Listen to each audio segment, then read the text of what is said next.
Selamat datang di channel Go7 TV. Pada kesempatan yang berbahagia ini, saya akan menceritakan kembali sebuah film fantasi China yang berjudul The Legend of Zhu.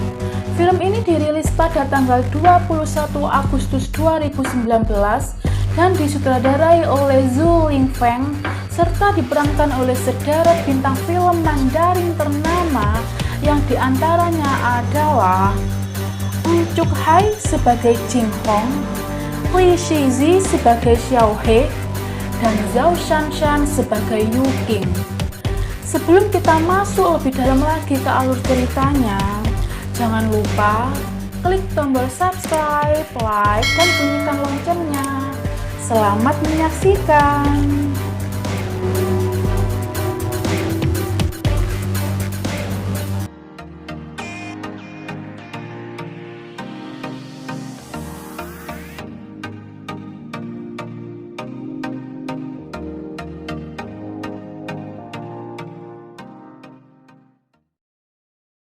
Cerita bermula ketika pasukan iblis mendatangi Gunung Shushan untuk menghancurkan perguruan Kunlun dan Imei yang di dalamnya terdapat dewa dan dewi.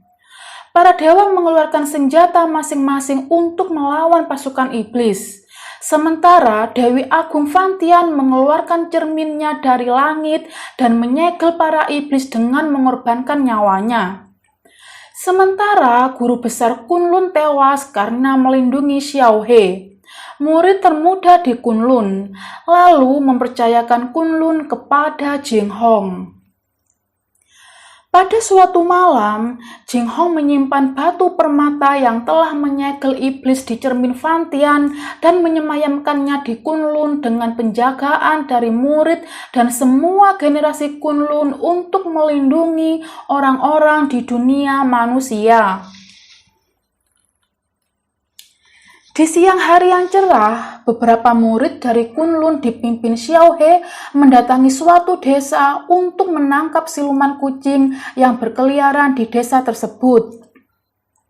Konon, siluman kucing membunuh semua pria yang ada di desa tersebut dan menghisap energinya.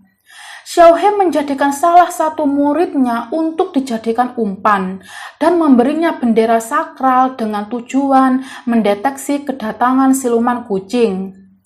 Jika siluman kucing datang, maka bendera itu akan bergerak-gerak.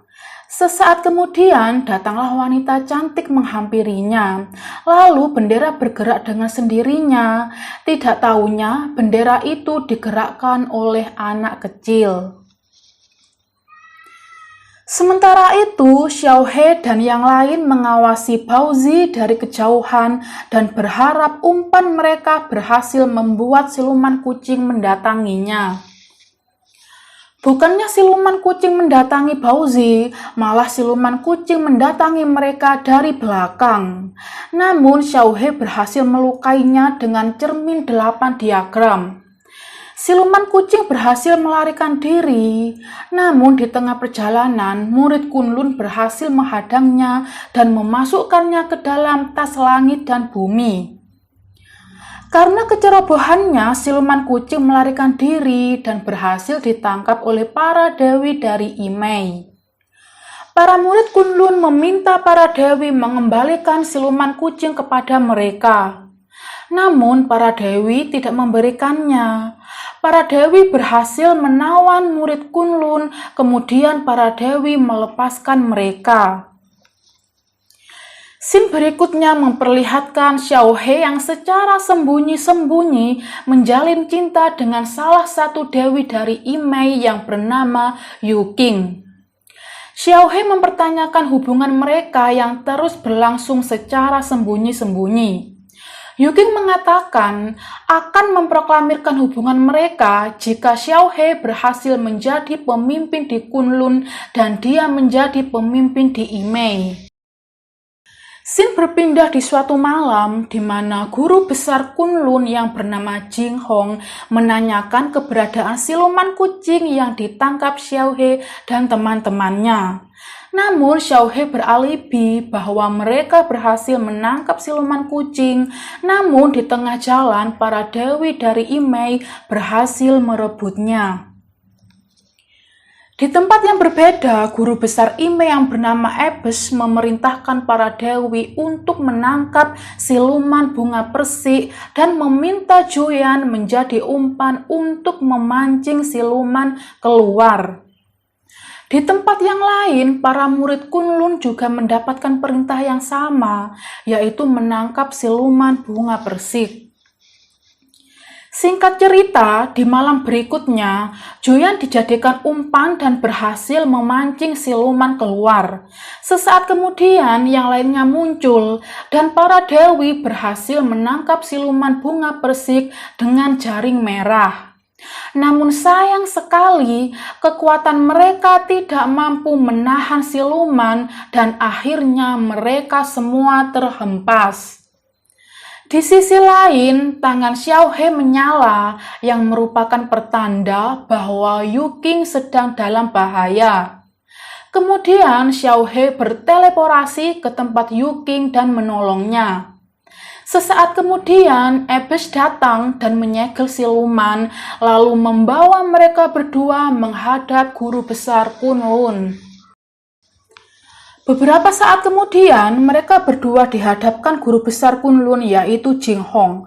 Jinghong menanyakan kebenaran kepada mereka berdua tentang kisah cinta mereka. Pada awalnya, Xiaohe tidak mengaku, dan itu membuat Yuking mendapat cambukan dari seniornya. Karena tidak tega, Xiaohe mengaku. Setelah itu, mereka berdua mengaku kalau sedang menjalin cinta. Kemudian Ebes meminta Juyan untuk terus mencambuk Yuking. Jinghong meminta Xiaohe untuk bersumpah tidak akan menjalin cinta dengan Yuking demi nama leluhur. Dan Xiaohe menyanggupinya.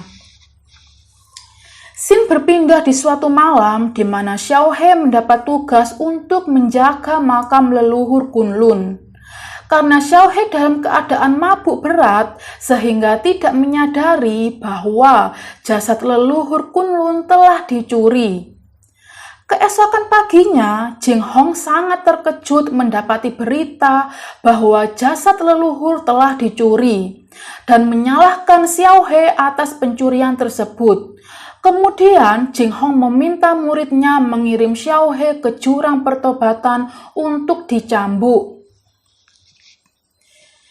Di tempat yang sama, beberapa murid Kunlun dikejutkan oleh hidupnya kembali jasad leluhur Kunlun, di mana dia membunuh beberapa murid dengan pedangnya. Salah satu murid lari memanggil Jinghong, dan Jinghong pun dibuat kewalahan oleh pedang leluhur. Sang leluhur menjelaskan bahwa dirinya dipaksa bereinkarnasi oleh seseorang. Kemudian leluhur meminta Jinghong menyegelnya dengan cermin Fantian. Kemudian dengan sangat terpaksa, Jinghong mengeluarkan cermin Fantian dari langit dan menyegelnya. Sesaat kemudian, Ebes menghunuskan pedangnya ke badan Jinghong yang membuat dia terkapar. Ebes menjelaskan bahwa selama ini diam-diam dia mempelajari ilmu reinkarnasi dan mencuri jasad leluhur, lalu memaksanya bereinkarnasi untuk mendapatkan cermin Fantian. Karena hanya dengan cermin itu dia akan hidup abadi dan menguasai dunia dewa dan dunia iblis. Jinghong tewas lalu mempercayakan Kunlun di tangan Xiaohe. Sesaat kemudian, Xiaohe mengubah jasad Jinghong menjadi kupu-kupu dengan mantranya. Di tempat lain, Ebes berusaha mengeluarkan iblis yang tersegel di dalam cermin Fantian. Keesokan harinya, semua murid baik dari Kunlun maupun Imei tengah bersatu untuk membalaskan dendam kepada Ebes atas kematian Jinghong dan merebut kembali cermin Fantian. Namun ketika mereka hendak melawan Ebes, mereka dikejutkan oleh keadaannya yang tidak berdaya di tangan iblis. Iblis meminta Yuking merebut kembali cermin Vantian dari tangan iblis. Para murid bersatu untuk bertarung melawan iblis. Banyak dari para murid yang gugur. Xiaohe berusaha merebut cermin Vantian dari iblis. Namun yang terjadi, cermin Vantian terlempar dan hancur berkeping-keping. Iblis berhasil mengalahkan Xiaohe dan menginjak kepalanya.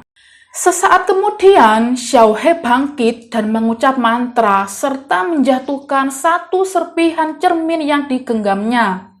Seketika itu, cermin membentuk pusaran dan mengeluarkan cahaya ke langit, kemudian menyegel kembali para iblis. Keesokan paginya, Xiaohe mengumpulkan semua murid baik dari Kunlun maupun Imei untuk mengenang kematian Jing Hong. Karena Xiaohe berhasil mengalahkan iblis dan melindungi 3 dunia dengan kekuatannya, dengan ketentuan langit dan bumi, Xiaohe dinobatkan menjadi pemimpin Kunlun. Di tempat yang sama, Xiaohe menemui Yuking. Mereka berdua melihat pemandangan yang indah. Sesaat kemudian muncullah kupu-kupu, lalu Xiaohe memeluk Yuking. Di tempat lain terlihat Juyan yang merupakan senior Yuking membawa lilin. Dia tengah memaksa iblis bereinkarnasi. Kemudian dia meniupnya dan cerita pun selesai.